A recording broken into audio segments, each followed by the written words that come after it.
Look over here. Look over here. Hi, and welcome to the Currently Unnamed Podcast, where we put the real, the tea in reality, and always serve it to you, piping hot. My name is Randy Wild. I am the Glamour Bear, and you are listening to, or however you consume this podcast. Look over here.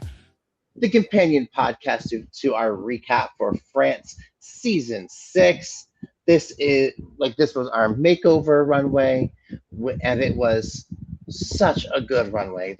There were some lows, but man, those highs were high. It was so very good. So I am drinking, what's in my cup? I'm drinking my water,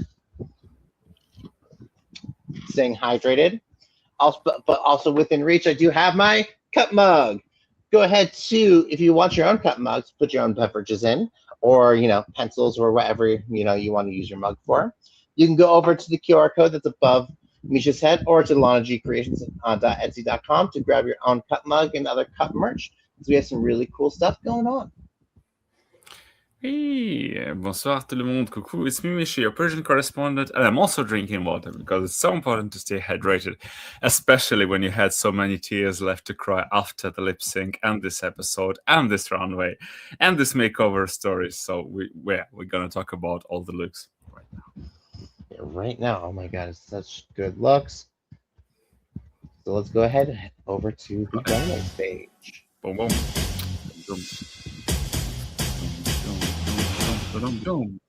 Starting off strong with Daisy Superbitch. Yes, Daisy Superbitch was and her makeover partner, they were very much in tune, in sync. It was very fun to see them having so much fun. As I said during our recap, which you also go check it out on the screen on our channel. I think that in a couple of years, this is going to be the new Michaela Couture, who's going to come back and slay France 6 or 7, one of those seasons, because I mean, she was feeling so great in drag. I just think the thing which was unfortunate for Daisy was that there was another feline leopard print look on the runway this night, which was executed so flawlessly. That said, though, I have not met this in the slightest. I see the family resemblance. I see their presentation as being so great. And as we'll see later on the runway, apparently, despite usually it's just like the regular makeover, the queens kind of had this circus theme between them, because so many of them had either animals or being dressed like a circus tent. And I actually think this is a great pairing of leopard and zebra together. And Daisy looks phenomenal. I think they both look kind of if they were shooting in some ab-fab universe, offspring, offshoot, I don't know, the remake of a French remake, which already exists, by the way. This is also gorgeous as a full-length film, like the French version of ab-fab. But yeah, this is still tea for me. Given that we only have 5 people left, and this did look a bit baggy, and if you really wanted to nitpick it, you would say, oh my god, this is not exactly the most tailored coats to you, blah blah blah. And some other girls went above and beyond to tailor the garments to their makeoveries, bodies, which we'll see later on. And yeah, maybe Daisy didn't do exactly that, but I think it's still very, very, very cool makeover. And I think it's still tea for me. It's just like the way the cookie crumbles, that almost everybody brought even something more to the table than her. Yeah, I honestly didn't think that this was going to be a bottom look. Honestly, when first going through, when I heard the critiques, I was like, okay, cool, I agree with the critiques on it. But it's because to me, the family resemblance challenge, the makeover challenge, is such a hard one to actually do, because you have to balance the making sure this person has a really good time and a really good experience with making sure you also look really good. And so it's you have to have that focus on both, yourself and this other person, making sure everyone looks cohesive and good. And I do so I agree with I don't think Daisy took enough time on herself and spent all of her time on her person, which is you know, I personally do like that more because like it's it's saying, hey, this person came in for this experience. I want to make sure they're having the most of this experience. Um, and then, but it's like, but the way they presented this runway, I absolutely loved being like the Mean Girls, like talking on the phone, like almost it felt like almost like they were talking about the judges behind their like to their But faces behind their yeah, backs, and it was such a good runway presentation. I like the '60s like silhouette here, this baby doll silhouette, because it is as though because it is so poofy, it's almost shapeless, but but she paired it with the volume in the hair, and it gives such a good classic like mod shape that it works. Yes, I really like this look. agreed. Moving And on also, to Lana. yeah, I just like to finish off with Daisy. I mean, her partner was uniquely in all the Drag Race history, uniquely not disposed to shave his facial hair, and that took so much time and drama and like Daisy's nerves that finally they convinced him. Yeah, Logan had a very good point about this in the recap, so you should I just want to say, go check it out. if you know you're going on to a drag race and to do a makeover, don't your facial hair will grow back in like 2 weeks at the most. Come on. Like the agency on your body. So the Sublime, another Oh, yeah, Sublime. This is not unfortunate. Lana Cotta. This is Sublime. Sorry, Yeah, I this is mixed up Sublime. the. Another unfortunate bottom two, which would have been like super safe in every other configuration. That's why I also thought I would repeat this thought from a recap. They basically probably should have done a top two lip sync instead of like kind of torturing everybody, because I think this like all five looks, nobody of them was actually bottom worthy. And still going back to the animal theme. Now, yeah, I love this how it's kind of giving very kawaii, very like Japanese style felly neko cats. I still don't know how they didn't trip on the tails, and Sublime especially using the tail strategically. Oh my god! Later on during the lip sync, I think they do give family resemblance down. I think it's very smart to have black and white swapped strategically, because we've seen so many just like black and white makeover looks over the years. But this one was so cool to have white leggings on Sublime, but white top on the makeover and vice versa for black. And for their ties, I think it's really good. The makeup work Sublime has done on her partner is fantastic as well. I think the judges only had the issue with like leggings being slightly too baggy and not fit to the bodies. And I mean, I see that, because also it's like was so nitpicking to the minuscule details that maybe in this sense it was kind of simpler than at least a couple or maybe all three looks we're going to discuss afterwards. Still, it's tea. It's definitely tea. I mean, these tails, this presentation, it was all very good. This look, the way it's done, I do think it's really cute and really well done. It's giving me very much like Chippendale's Rescue Rangers. Going with that with a '90s cartoon reference here, but Yeah, it is. They look like they stepped right out of that universe, but it's also like delightfully '80s as well, with with how the hair is styled and the shape of the clothing. I think this was really well executed. It is one of my least favorite looks of the evening, but it's still a really good look. And moving on to Lana Cotta. Yeah, we went to Lana Cotta and her like Michaela Couture 2.0, because I mean they could have also do drag instantly. I mean the girl was feeling everything, the fantasy, the shoes, and how they were working. I actually think this probably was my second favorite presentation on the runway, because they were feeling so intensely each other. But maybe it was like the least family resemblance of it all. But also, funnily enough, they ran on with the circus theme, because they both looked like circus stands.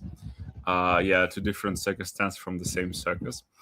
And I'm not mad at this. But this structure, this like bell dress structure for both of them, kind of hid whatever maybe small nitpicking issues they had before. So it was very smart from Lana, not exactly being like a sewing seamstress girly to do this route. I mean, strategically for her. But I mean, the most strategic thing that worked for her in this episode and made her escape lip syncing was the fact that she received the golden baguette. This look is still, it's going to be soft tea for me. I think that maybe just like, yeah, makeup and just transformation wise, and just how lucky Lana was with her partner, and how well they clicked together and presented this look together, like sold this like literal friends for years, although they've seen each other for the first time, was great. But speaking of garments themselves, probably this would be my least favorite garments, question mark, just look wise. But all this like presentation and selling of it all definitely tips it up a few points in my book. Although, yeah, Lana was very lucky to have basically immunity this week, because I think that if you take looks and their adaptation to the bodies and like how you adjust that to the body of your makeover, then probably Lana has done the least. And when we get to top two, just like for the next two looks, is going to be extremely apparent, like by contrast to these two who actually stayed up all night and completely adapted the looks to their makeover partners. But still, it's going to be a softie for me. Yeah, it very much felt like Lana came into this going, I have immunity. I just want to have I'm not going to worry too hard about this challenge. I'm just going to have fun. And that was very much the vibe. I did like the fun of it. Is it my favorite look of the evening? No. Do I like the can skirts of it? Actually, yeah. It was a very cute presentation. I loved it. I love that she was playing into almost like can show mom of getting the person to move around. I thought it was a really fun presentation. Look at the looks themselves. They're like both of them are pretty. It is to me the least family resemblance, but it was also really fun. You can tell that the person she made over was also having a lot of fun. All right, moving on. Azemylia. Oh yeah, Azemylia literally went above and beyond, because yeah, I think that Randy and I were not exactly like, also not every week we were vibing with her styling choices and her looks, but this time she decided to say, okay, Kylie and Kendall Jenner's maybe also going to the circus. And she nailed it. The thing is that she completely adapted the look to her makeover partner. And also shout out to her name. What was her partner's name? Big Halal, something with Halal, which was very funny, like as a drag name, as a makeover name. But I mean, yeah, they look phenomenal in this lavender, purple/violet. Azemylia herself looks phenomenal in this orange. They look so done well together. And just as Randy and I mentioned last week, she had such a face with her girl group presentation. I mean, the makeup, and she clearly went into that route, because these past 2 weeks her makeup looks like leagues ahead of what she presented in the beginning of the competition. And also Vinny Revlon, one of the guest judges, the father of the ballroom house of Revlon, even said that I didn't know who was the contestant and who was basically the partner, because the mugs were so mugging. And he also repeated that for another queen, which we're going to talk about very, very soon, the last one, the cherry on top. So yeah, this was definitely my second favorite makeover. And as I just said a few moments ago, if this would be like a top 2 lip sync for the win, I don't think anybody would be mad. But yeah, Azemylia has done a stellar, fantastic job. And who knew she had this in her, because she wasn't like coming across as a look girly, but this is hot. Yeah, no, this I agree. Like when I first saw it, I was like, but then going through and actually like as they were walking and seeing it now, and the fact that it is a recreation, it is a Met Gala recreation as she did in this short amount of time. It's absolutely stunning. there's very much a family resemblance. It is like there's a reason why this was, this is one of the top two looks.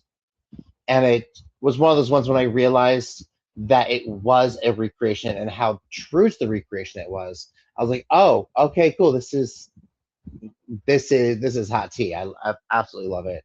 And she did once again hit that nail on the head of making her makeover person look absolutely stunning, and did such a good job. And moving on, La Harpie.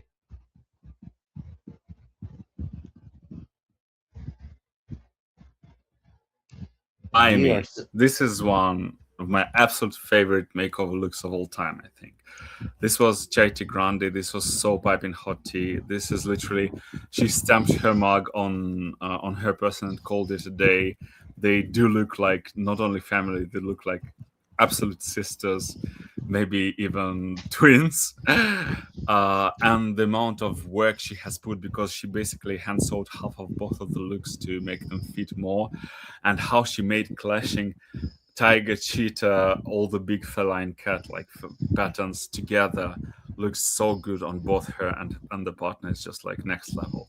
I mean, don't, or maybe do show this look to Michelle Visage, because she's gonna have an orgasm and then she's gonna call La Harpie for whatever All-Star season she's gonna be on. Who knows? Maybe La Harpie is gonna win still this season, but maybe all winners, because yeah, this was Michelle's dream, like her lifelong dream done right.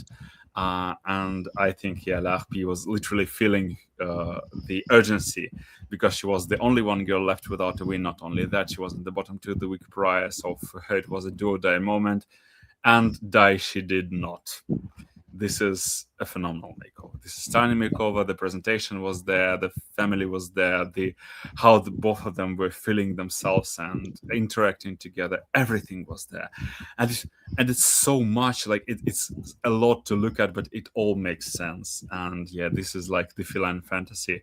I only have to quote our dear little and adorable Misty Phoenix saying meow. This is it. Yeah. This was absolutely phenomenal. I really love this look. La Harpie came in for the win on this one. Even telling her person, I haven't had a win. We need to go hard. We need to get, I need to get this win.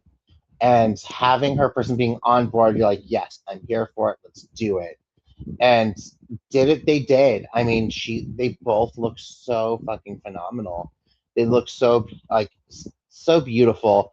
And what I love is, to me, is they look like a mother and daughter where the mother had her kid at a younger age, and now they're all grown up, so they don't look too terribly far in age differences. But I do love that La Harpie did things to where she's a little bit more matronly. She gave herself a little bit more of a mature styling here, and made her look more motherly and matronly than the other, because then that gave that mother-daughter dynamic almost on this. I mean, definitely through the presentation, but even just looking at it, it's like you can see that you can see mother-daughter clearly, almost defined roles here, just through the story of the hair, the makeup, and the clothes. It's like you didn't need to have them do a presentation that was mother-daughter for this to work. I mean, it just worked, and worked so beautifully well. And both of them look radiant in this, And it's one of those ones where you see them together and you're like, oh yeah, I know these bitches. I've seen these bitches out and about. They're the ones who are getting he'll go out as mother and daughter. They're wearing all leather print, and they're going out to a bar, and they both get super sloppy drunk, and we love them for it. Those are these women there. All right, and this is the winning look, and also it's my favorite look of the week. Yeah, agreed. It was a phenomenal episode. Go check out the recap when they talk about everything in the recap, because there was so much going on, and also that lip sync was so good. And both that it earned that double shante. So very good. And I already said go check out our the recap for this. Go ahead and also check out the look over here for Canada, the recap for Canada, because there were some really good things going on there. Check out our other shows on the network, or go check out our Big Brother coverage. We have Reality Roundup coming up. We have so many other things, and also all the other drag franchises. We are, swimming in drag franchises this summer. It's like World of Wonder said, season of drag, summer of drag. Yes, let's give people so much drag they almost choke on it, and I am living for it. So once again, go ahead and check out our socials. Go to the Cut Pod on all of our socials. Go on to Lana G Creations at etsy.com to get your own cut mug and other cut merch. However you want to support the channel, please please hit that notification. Please subscribe and hit that notification bell so you can see when we are posting all the things that we post. I mean, there's so much good stuff going on right now. You guys should go check it out. And then also go check out me and Micha's socials. It's on the banner down below. There's some really cool stuff. So with that, we're going to head out. I hope y'all have a wonderful day. And cheers and bye. Bye.